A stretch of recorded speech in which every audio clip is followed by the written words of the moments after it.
Everybody, I am to discuss with you people about the factors affecting the supply. In the previous classes we have discussed about the supply and the law of supply, but in this class we will be discussing about the factors which are causing the change in the supply. Because whenever price changes, quantities supplied are also changing. And when we put that data on the graph paper, we have the movement in the graph paper. But there are many other factors which we have discussed in the law of supply, that the ceteris paribus of the supply states that the different factors, they must remain constant whenever we say that price rises and the quantity supplied also rises. So what are the determinants or the shift factors of supply? These are, other than the price factors, these are the technology, the production technology, number one, input prices, another factor, number of the producers is another factor, that the number of the firms which produces, future expectations about the prices by the producers, and the taxes, income taxes. So, first of all, we are going to discuss about the change of the technology, that how technology changes affect the supply. But we have here data, I have drawn here the table. This is the month's supply schedule of someone, of a firm or the firms.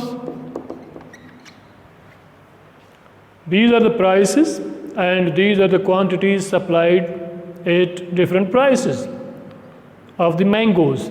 And here I have put the data on the graph paper. So we have this graph that when the price is 50,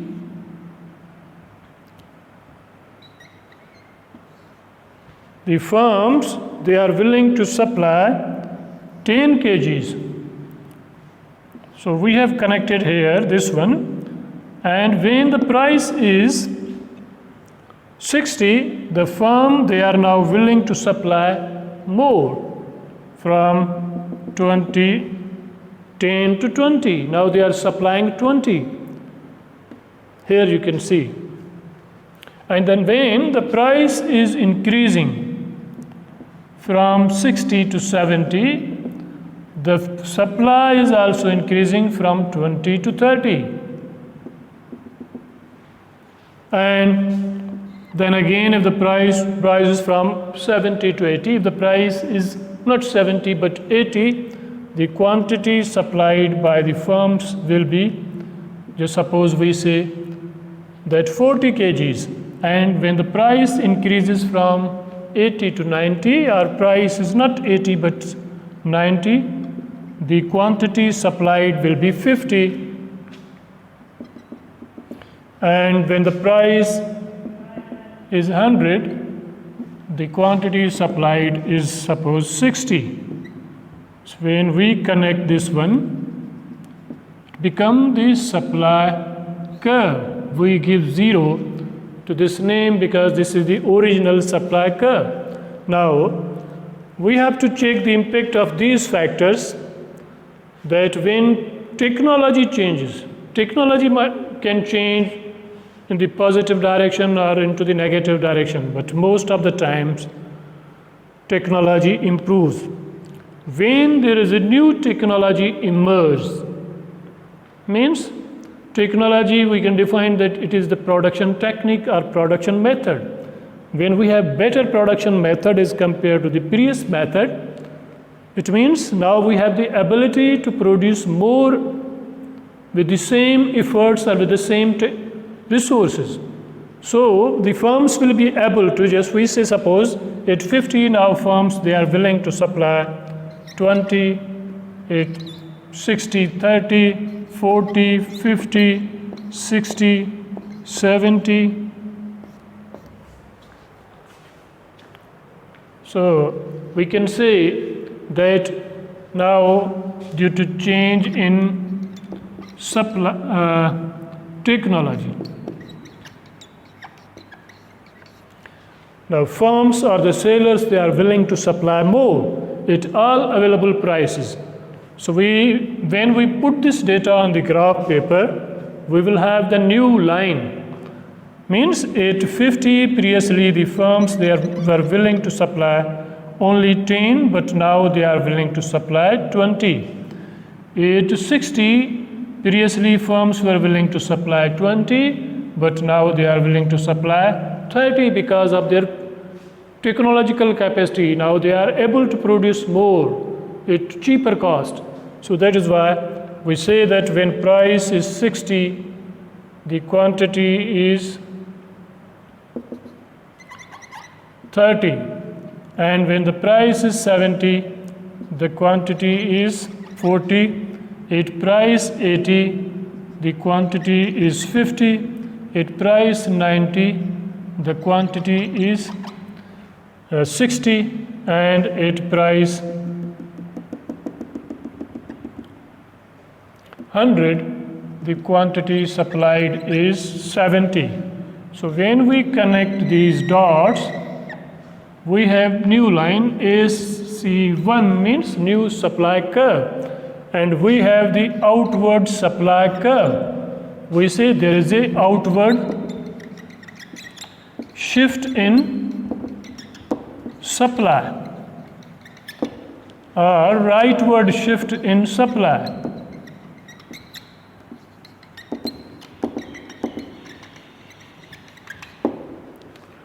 So supply curve will be shifted towards the rightward direction. So whenever the supply curve shifts towards the rightward direction, why we are saying that it is the rightward direction? It's trending like this one.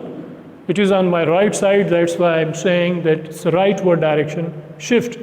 So when the technology improves, the technology becomes positive, the quantities supplied will increase at all available prices, and due to this one we have the new line, and that is called the shift in the supply curve. Means at all available prices, now firms are willing to supply more as compared to the previous one.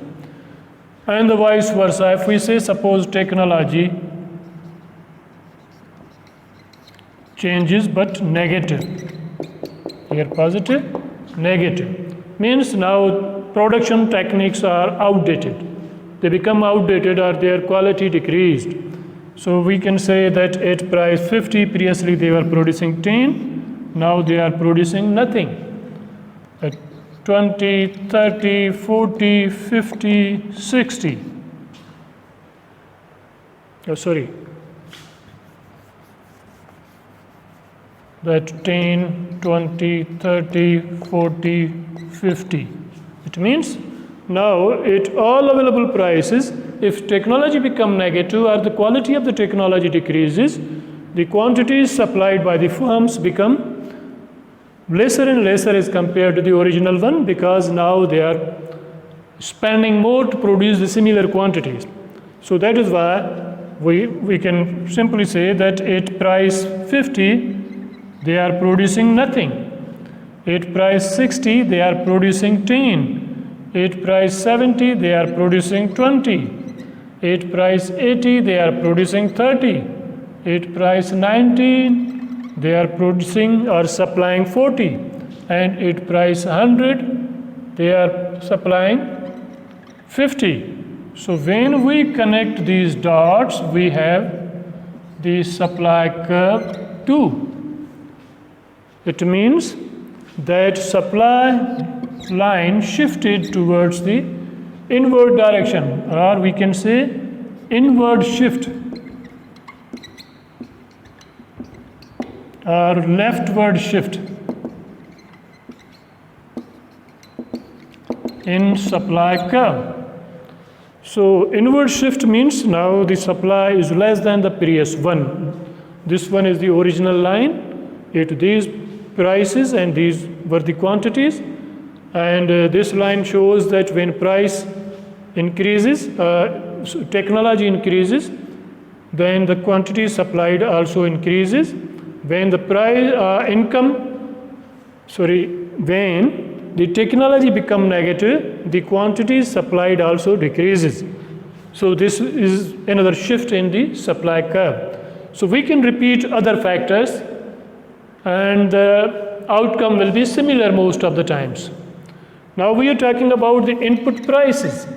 Input prices means the things which we use to produce. Inputs means the things or the items we are using to produce other things, or we can say it's the raw material or the manufacturing things. Even the labor, even the capital, even the buildings. So we are going to change here that when input price fall,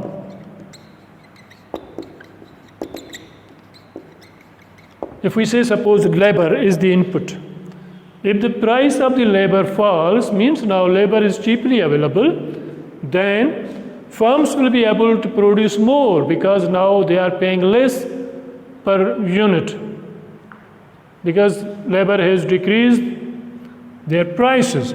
So we say that when input cost falls, firms will be selling or willing to sell more. And when we put this data on the graph paper, we have this one. It means outward direction shift.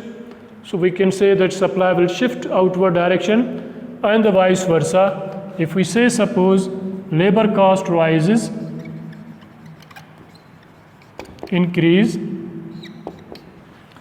when cost of the labor increases, it means production cost increases. It discourages the producers to produce more. So they decrease their output and this will be the outcome. And when we put this data, we have this supply curve 2 line. It means there will be inward shift. So input prices have the impact. They are very important to increase or decrease the supply. Another is the number of the producers, the number of the firms. If we say that number of producers increase, means now we have more firms, they are producing the similar goods.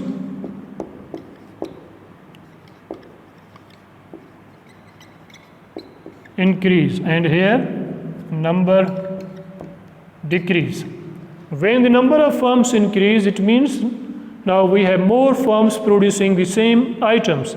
If we say suppose that if there is a one hotel at 20 rupees supplying 100 cups of tea, and if another hotel is there, if new hotel is established near that one, the other hotel is also supplying 50 or 70 cups per day at same price, so we have 170 cups. So similarly, when the number of the firms increases, the supply will also increase at all available prices. So we have this line and we can say that we have supply curve shifted towards the outward direction, means supply will rise whenever the number of firms increases, and the vice versa, that when the number of firms decreases. If the businesses are closed, then there will be inward shift in the supply line, means supply will decrease. Another factor is the future expectations about the prices. When there is an expectation that tomorrow the prices will fall, the prices of the products which firms are selling will fall, it encourages the firms to sell more today because tomorrow they will lose the profits. So they rush to sell more. So whenever the expectation is that tomorrow prices will fall, supply are at all available prices, firms will be supplying more. So we have the supply curve 1 means outward shift, and the vice versa, that there is expectation that tomorrow the prices will rise. So the firms reduce their supply today, and when the expectation is that the tomorrow prices will fall, the firms will supply less today because they will wait for the tomorrow. One thing must very important to understand is that it depends on the type of the product. Some products cannot be stored for the longer time periods. So when the expectation that tomorrow prices will rise, there will be inward shift today. Another factor, which is the important factor which is causing the shift in the supply, is the income taxes. It is the charge imposed by the governments on the income of the producers or on the people. So when government increases its taxes, it discourages the people to earn more because they have to pay more from their income to the government. So when income falls, when income decreases, it means government is want to encourage the people to produce more and to earn more. So due to fall in the income, at all available prices, firms will produce more. So we have the outward direction shift, and the vice versa. When tax increases, then people will produce less or the firms will produce less, and through this, the supply will shift towards the inward direction. So these are the factors causing the shift in the supply curve. Thank you very much for listening.